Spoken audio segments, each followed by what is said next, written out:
Assalamualaikum warahmatullahi wabarakatuh.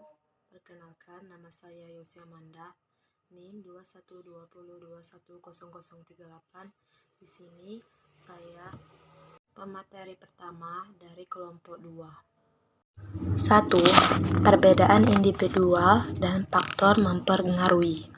Perbedaan individual yang perlu dipertimbangkan dalam pelaksanaan pengajaran di kelas adalah faktor yang menyangkut kesiapan anak untuk menerima pengajaran, karena perbedaan tersebut akan harus diselesaikan. Dengan individualnya juga,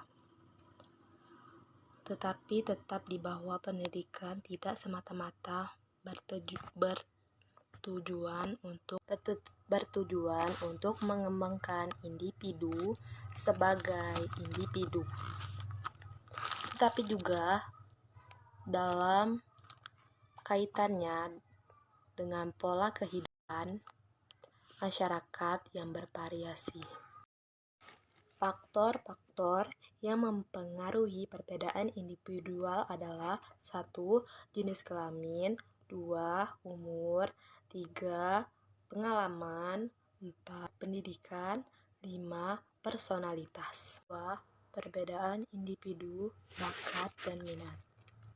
Bagaimana mengenali bakat anak? Setiap berbakat satu sama lainnya. Meskipun beberapa bakat mungkin lebih menonjol daripada yang lain. Misalnya, anak mungkin berbakat dalam menyanyi dan lain sebagainya. Anak-anak itu, teman-teman sekalian, berbeda-beda bakat. Misalnya ada berbakat menari, menyanyi, dan lain sebagainya.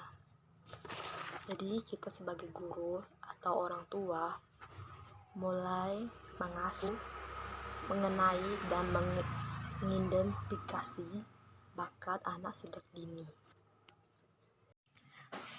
Pay attention, memberikan perhatian. Orang tua terus memberikan perhatian kepada anak-anak mereka sama aktivitas bermain.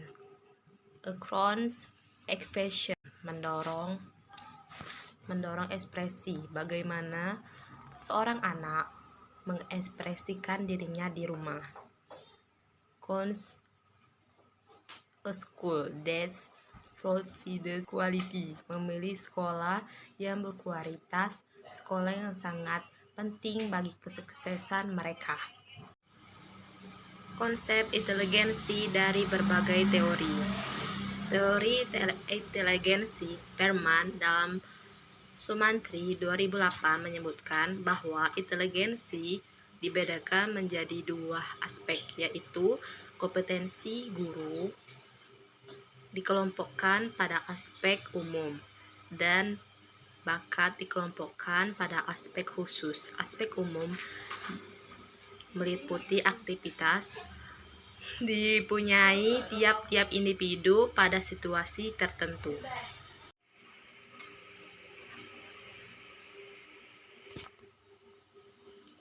Sementara aspek khusus terjadi pada kondisi dan situasi tertentu.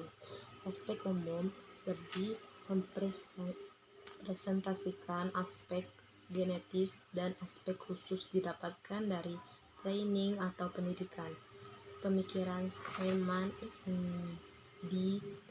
didominasi oleh Guilford yang pemikirannya berpusat pada teori dapat mendeskripsikan sejumlah aspek dalam diri manusia. Faktor-faktor yang mempengaruhi inteligensi tanggung jawab guru di sekolah adalah mensimulasi kompetensi intelektual siswa supaya teroptimalkan dengan baik. Sujanto 2008 berpendapat sejumlah aspek yang mempengaruhi inteligensi adalah: A. Bawaan keturunan, B. Kematangan setiap bagian tubuh, organ dalam tubuh manusia mengalami perubahan dan proses, C. Pembentukan perkembangan individu berdampak pada faktor lingkungan. Gaya belajar dan berpikir peserta didik serta evaluasi contohnya meliputi kekuatan dan perseptual, kebiasaan memproses informasi, kecerdasan, majemuk, motivasi, dan faktor psikologis. 3. Jenis gaya belajar peserta didik. Peserta didik memiliki gerbang sensoris atau visual, auditory, jasmani, dan kinestetik yang mereka lebih suka gunakan dan yang mana mahir menggunakannya. Bobby De Porter 2000 mengumumkan bahwa gaya belajar visual, auditorial, dan kinestetik dalam kenyataannya kita semua memiliki ketiga gaya belajar itu. Hanya saja biasanya ada suatu gaya belajar yang mendominasi atau Rose and Nichols 1997. Ciri-ciri gaya belajar visual di dalam kelas pembelajaran.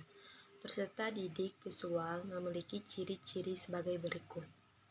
1. Ketika belajar, pelajar visual memerlukan membuat catatan, mentabilo tulisan, atau membuat garis besar dan diagram. Mereka cenderung lebih mudah memahami tulisan daripada instruksi lisan. Baik, presentasi kedua saya lanjutkan kepada teman saya Windrianti. Kepadanya dipersilakan. Baiklah, selanjutnya saya akan menjelaskan penjelasan dari Yosi Amanda, yaitu ciri-ciri gaya belajar auditori. Peserta didik auditori memiliki cara belajar sebagai berikut. Lebih cepat menyerap dengan mendengarkan, menggerakkan bibir mereka, dan mengucapkan tulisan di buku ketika membaca. Cara mengetahui gaya belajar peserta didik dalam praktiknya juga tidak mudah mengetahui gaya belajar peserta didik. Ada 5 cara, yaitu pertama, untuk mengetahui gaya belajar peserta didik, menggunakan observasi secara mendetail, yaitu menggunakan observasi secara mendetail terhadap setiap peserta didik melalui penggunaan berbagai metode belajar, mengajar di kelas. Gunakan metode ceramah secara umum dan catatlah peserta didik mana yang siap mendengarkan hingga akhir.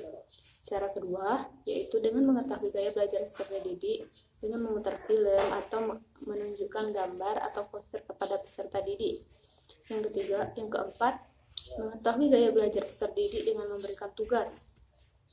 Ada 3 pilihan cara, yaitu melakukan praktik langsung, yang kedua, melihat gambar desain, dan yang ketiga, menunjukkan tulisan langkah-langkah yang diperlukan.